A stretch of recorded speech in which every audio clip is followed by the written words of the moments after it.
Hi అండి. కోడిగుడ్డు పుల్టా సింపుల్‌గా, టేస్టీగా ఎలా చేసుకోవాలో ఈ వీడియోలో చూసేద్దాం. స్కిప్ చేయకోకుండా లాస్ట్ వరకు చూడండి. ముందుగా 2 మీడియం సైజు ఉల్లిపాయలు, ఇంకా 2 పచ్చిమిర్చి కూడా సన్నగా కట్ చేసుకోవాలి.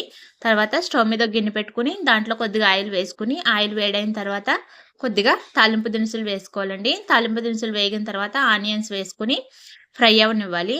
ఆనియన్స్ ఫ్రై అయిన తర్వాత కొద్దిగా అల్లం వెల్లుల్లి పేస్టు, చిటికెడంత పసుపు కూడా వేసుకొని ఉల్లిపాయలు బాగా మగ్గనివ్వాలండి. అల్లం వెల్లుల్లి పేస్ట్ కూడా పచ్చివాసన పోయేలాగా వేయించుకున్న తర్వాత దీంట్లోకి 4 కోడిగుడ్లు ఇలా పగలగొట్టుకొని వేసుకోవాలి. పెంకులు పడుకోకుండా చూసుకోవాలండి. ఇలా వేసుకున్న తర్వాత దీన్ని ఇలాగా బాగా కలుపుతూ ఫ్రై చేసుకోవాలి. ఈ గుడ్డు పచ్చివాసన లేకుండా బాగా ఫ్రై అవ్వాలండి. కొద్దిగా ఫ్రై అయిన తర్వాత దీంట్లోకి 2 స్పూన్ల వరకు కారం కూడా వేసుకొని దీన్ని మంట మీడియం ఫ్లేమ్‌లో పెట్టుకొని మూత పెట్టుకొని మధ్య మధ్యలో కలుపుకుంటూ 5 నిమిషాల పాటు ఫ్రై చేసుకుంటే గనక ఎగ్ ఫ్రై రెడీ అయిపోతుంది.